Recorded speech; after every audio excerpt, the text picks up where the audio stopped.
Hello, everyone. This is Rosalind Sedacca, and I am founder of the Child-Centered Divorce Network. And you are listening to WGSN-DB, the Going Solo Network. And the show is Divorce, Dating, and Empowered Living.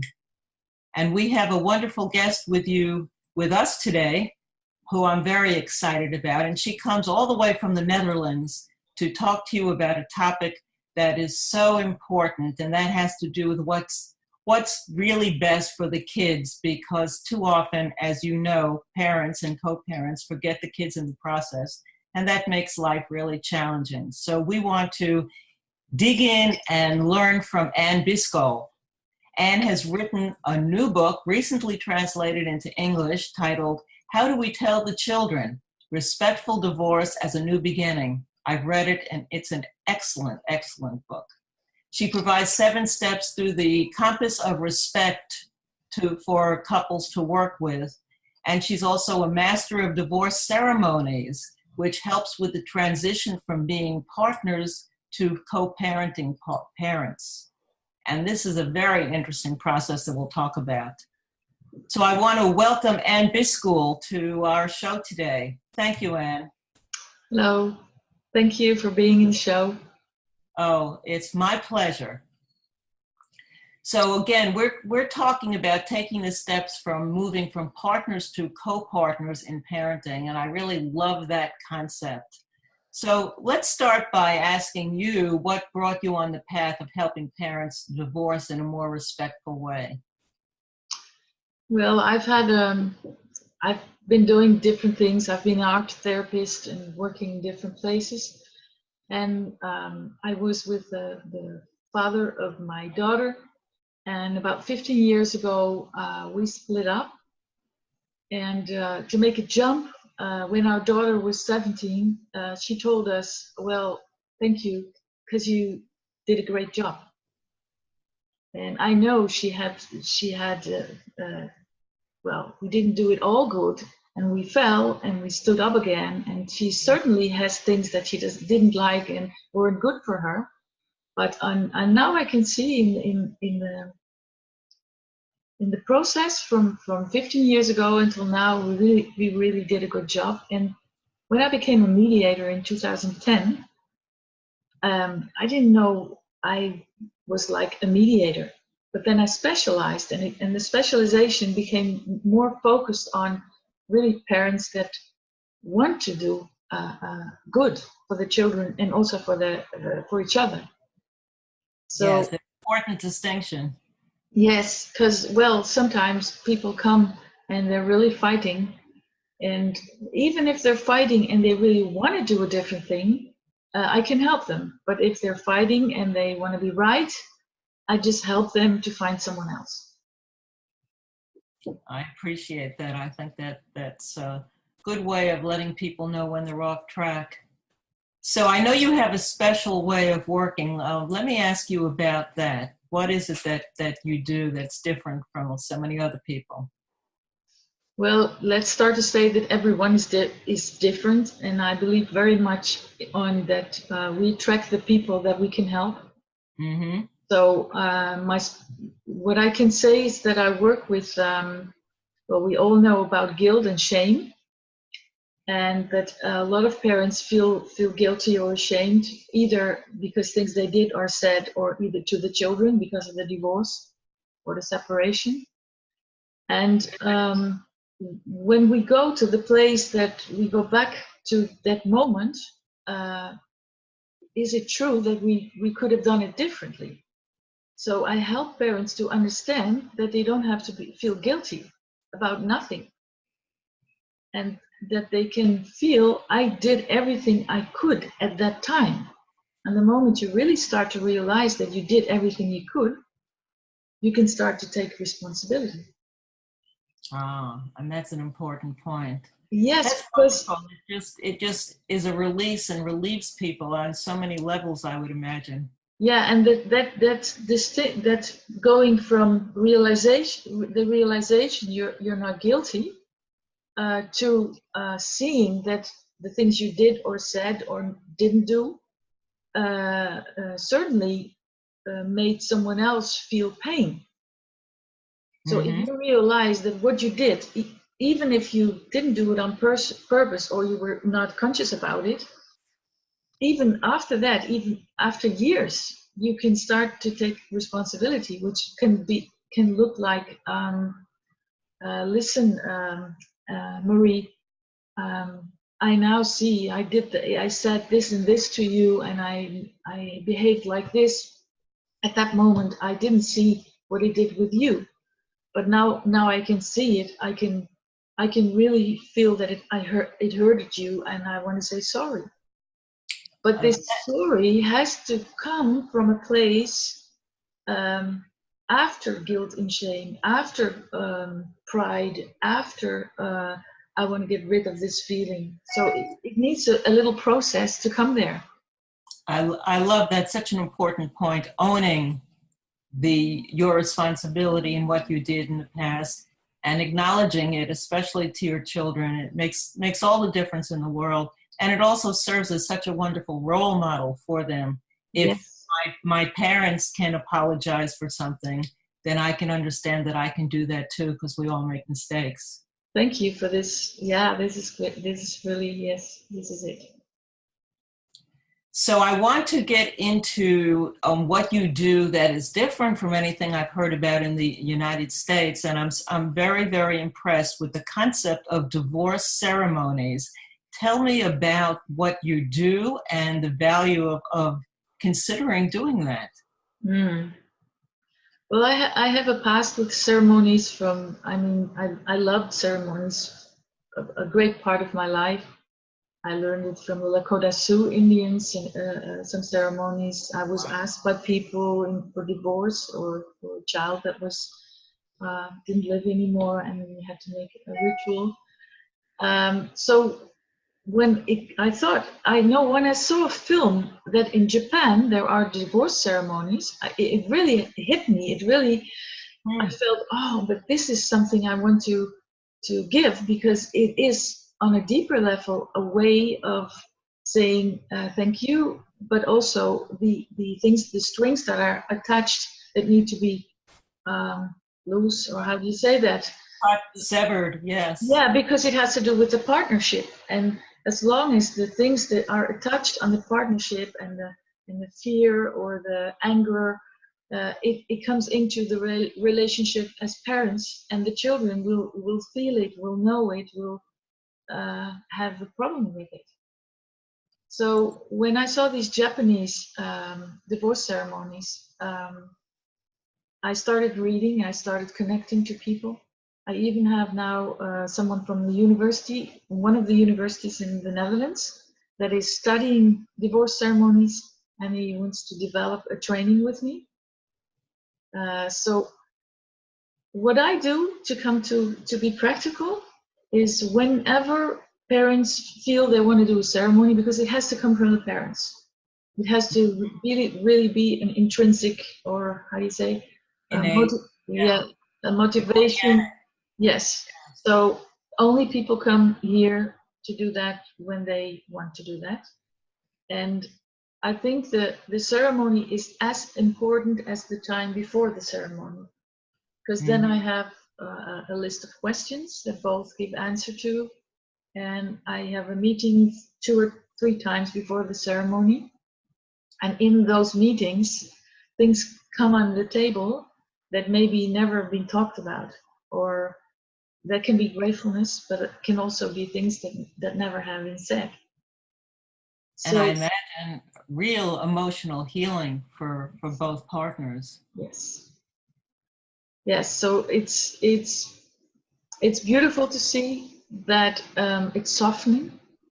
There's more understanding, and there's also, because I focused on the children as well, and there's also more a realization of what they take in the future, how they want to be together, and how they want to form a place for their children that they still feel safe. Okay, Papa, Mama are or Mom and Dad, I don't know how you say it in the States, are not anymore together as beloved, as husband and wife, but they always stay together as parents. Yes. They're always there. And I know some parents need a little distance. Other parents need first the distance, and then they say, well, we'll find a new way. So everyone has to look for their own way. But if the focus is, I want to be on the graduation of my child together with you, and that they don't have to look for, where do I have to go first to mama, because they don't talk to each other. Yes. So really focusing on what are the moments that we are together there for the children. This is one of the things I'm taking with it. And it depends on the parents. Some parents are already ready to do this step, and they think of their own ceremony. I just had a couple that had their marriage ceremony translated into their divorce ceremony. Wow. So they took some of the things that they did there again in the divorce ceremony. I had beautiful pictures of it. Isn't that interesting? So are there other people there to witness this divorce ceremony, or is it just the two people and you? Well, it depends completely on the parents. The last two parents, they didn't want the children there. And I've been talking about this with several people, and it can be also very nice to have the children, but it depends on what they want and what they can. Because if you're still in the mourning part, in the grieving, it might be more difficult. And what do you want to give to the children? But also, like in Japan, the whole family can be there to witness that there is a change of form of the relationship. Which is exactly what's happening, and which is one of the messages that in my own book and work, it's so important. We are still a family, we'll always be a family, but the form has changed, but mom and dad will always be your parents and always love you. Yes. And that's so comforting for children to understand and to grasp. And any way we could translate that into kids getting that on a deep, heartfelt level is going to make a difference for them. Yes.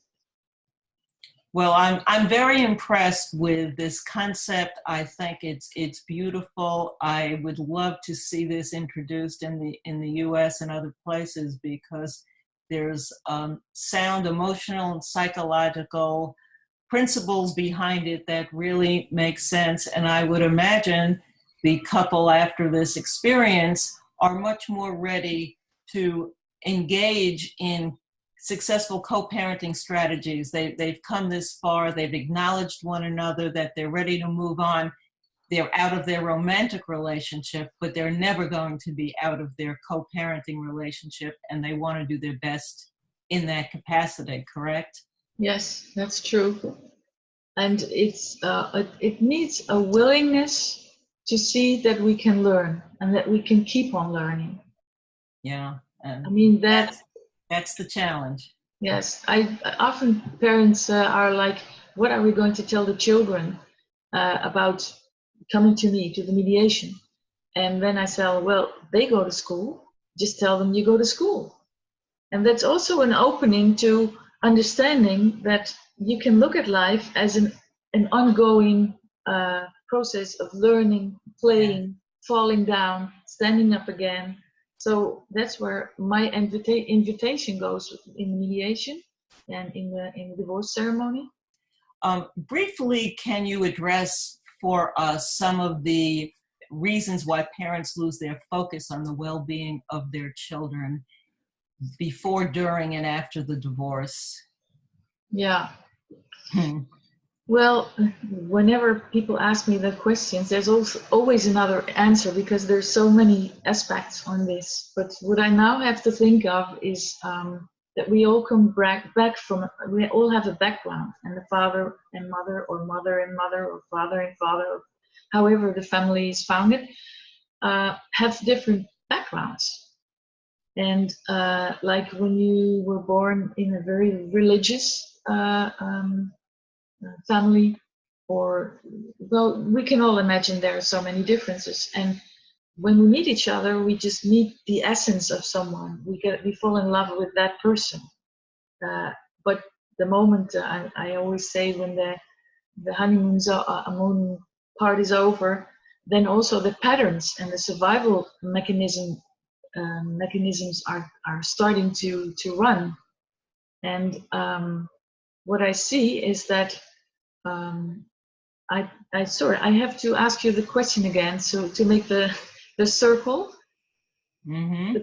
your question again was how do parents lose their focus on the well-being of the children? Yeah. So one of the important things is that they come in the patterns, in their own patterns, and often they are like a child themselves. The things are touched that are from the child pain. So they want to have the focus on the kids, because if you hear every parent that says we want a divorce and we want it good for the children, everyone says it, everyone wants it, but the patterns hold us back from that. It's unconscious. It's not on purpose. Yeah. So, and that's where our work gets more challenging. Yes, and also that is like when we were talking about guilt and feeling that you did everything you could. With this, it's the same. You try what you can and what you have, what you're able to. And if someone tells you, okay, it's okay, this is what you have, this is the pattern that's running, are you willing to look at it? Do you want something different? Are you willing to look at that you can develop something that is better for the children? So, and that has to do with self-care. It has to do with reflection.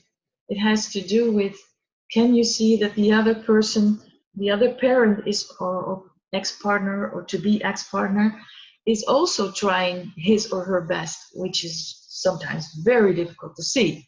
Yes. Because you're looking at the patterns.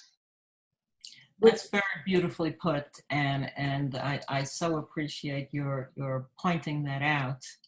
I want to make sure that we talk about your book. So why don't you tell us a little about your book? And I understand there are exercises in it. I'd love to learn about what those are, how they are given to us. Yes. Well, maybe I should just take a little note of the book, how it started, how it starts, and where it is about. We have like 7 steps. I just briefly tell about them. The divorce announcement from parents to each other, which I think is very important. The dealing with the emotions and feelings, the things that you see, that you are feeling and seeing happening, to understand that and ask for help. So that's the third one, is asking for help, preparing together, telling the children together.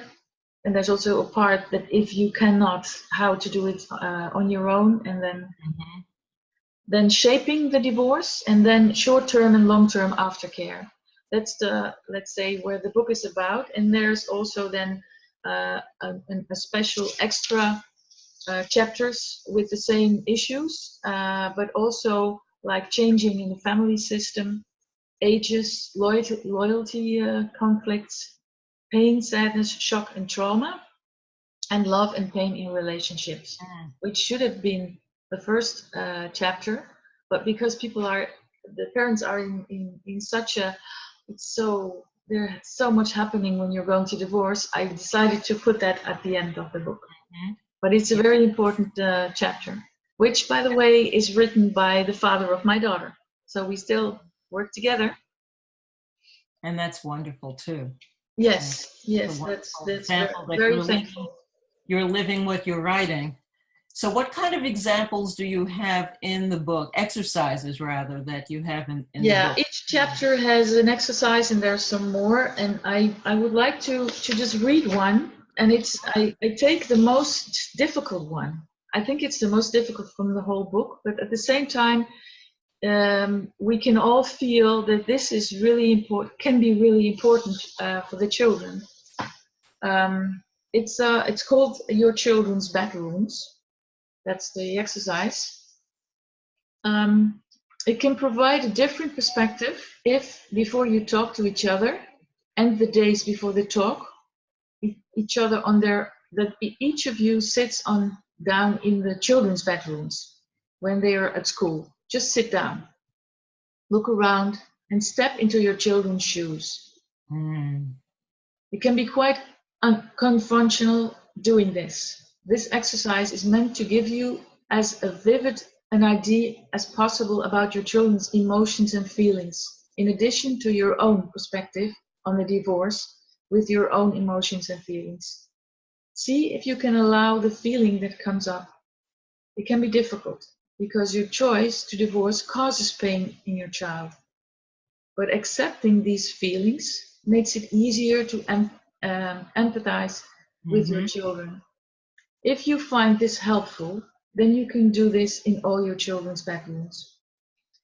Accepting your pain as described in chapter 4 makes it easier to take responsibility for your children. After visiting your children's bedrooms, take the bookmark with the compass of respect.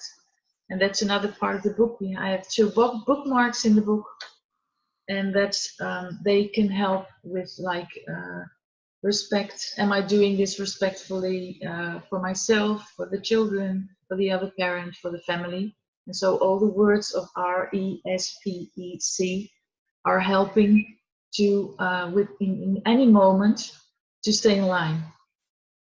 Yes, I love the fact that you choose to use the word respect through the book and as part of your title.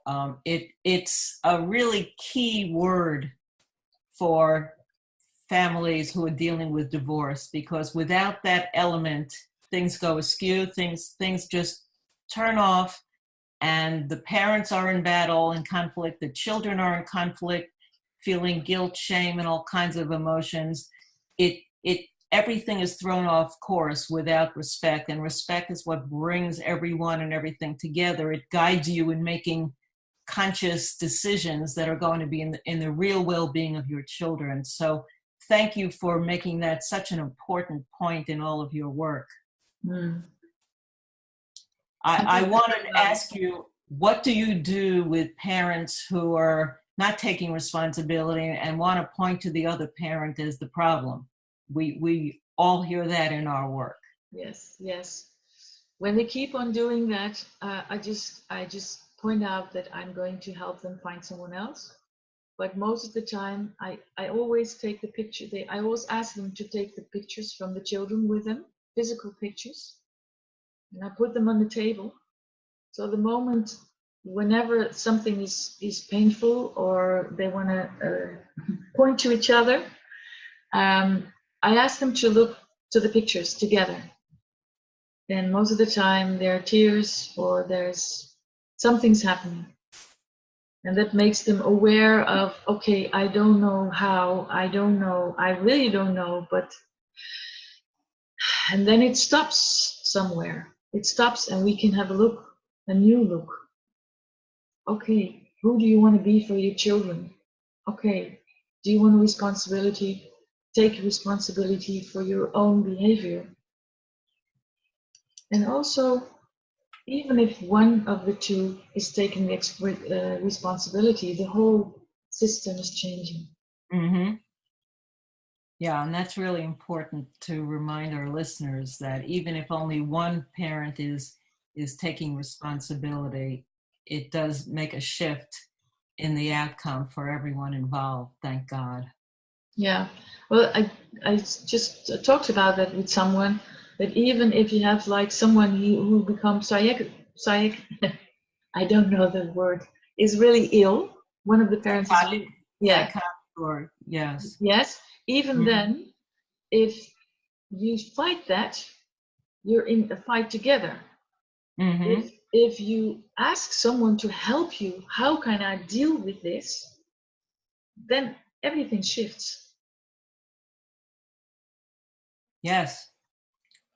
And asking for help is a mature, responsible adult way of coping with issues that are beyond you. There's nothing to be ashamed of to ask for help. None of us are prepared for divorce. None of us got married expecting it. And it's a time when we're thrown off course. So reaching out for help is really a wise decision, because it could expedite, simplify the process so much more for everyone involved, don't you think? Yes, very much. I have like 30 examples of why people do not ask for help in the book. Hmm. Also 30 examples of why people ask for help. So when you look at those 2 pages with all the 30 reasons, suddenly you become aware of the possibilities of asking for help, and also why we don't ask for help. That is not because we don't want, because there is so much cultural and fear and shame and guilt. Yes. I wanted to stop before we reach the end of our time to remind everyone again that we're talking to Anne Buiskool. Is that the way to pronounce your name, Anne? Well, here in the Netherlands we say Buiskool. Okay. So it's Buiskool. That's the important thing. And she is in the Netherlands, but she's translated her book into English for us. And I'm so grateful that she has, because it's an outstanding book. And it's titled, How Do We Tell the Children Respectful Divorce as a New Beginning? And it really is a new beginning if we treat it that way and get together that way. On the website for the station, we will have a link to her website so that you can click and purchase this book, because it will give you so much guidance, and you could tell from Anne's personality the flavor of her compassion and passion about this topic. And that's why the book is such an effective one, based on experience as well as great knowledge and expertise. So in our time, and there is a free book. There's a free book. And there's a free book as well that you can get on the website. So if you want a sample of a taste of it, then she has that as well. Thank you for reminding me. So in the time that we have left, what takeaway do you want our listeners to have? What's most important for them to remember from our conversation today? Well, just before starting the conversation, I found it's not my own. It's someone most of us know. It's Abraham Maslow. Mm-hmm. And I love the quote, in any given moment, we have 2 options: to step forward into growth or to step back into safety. Yes. And so we are talking about making responsible parental decisions that take us into growth. Yes. And when we're doing that, we're role modeling for our children ways to be effective, responsible, mature adults. And as challenging as it can be through any part of the process, before, during, or long after divorce, we all know it's not a simple thing. We certainly want to remind you that your children are watching and learning from you, and so you want to be role models. And what are you finding that happens after people work with you? Well, the first word that comes up, they're happy. And a lot of time, I like to have also jokes and a light way of working. So we do a lot of things that we have to joke about. I made a lot of mistakes. If I make it heavy, we can also look at it lightly, and that's the way I work. So most of the people, even if it's quite tough, they go out of the door or sit in the table like, okay. And it doesn't make heavy, it makes lighter. This wasn't so bad. We could get through this and we could make something good from this. Yeah, and sometimes it is heavy. Also, that is a part that has to be acknowledged. Sure. The shadows. We need to look at the shadows. Absolutely. Well, it's been a pleasure talking with you, Anne. And again, I recommend that you go to the website to check out her book, at least pick up the free book, and get familiar with the wonderful work of this very compassionate woman who's working as a mediator and helping families. And you could help them anywhere around the world. You're not limited just to the Netherlands, right? No, that's right. The mediation itself is not possible to do that overseas, but helping after divorce, as helping a to look coach? at what you're encountering. We do Zoom and Skype calls. Mm-hmm. Wonderful. Well, thank you again. It's been a pleasure talking to you, and I'm going to say Anne Buiskool, and you'll forgive me for mispronouncing your name. It's okay. So, thank you again. It's been a very wonderful, enlightening conversation.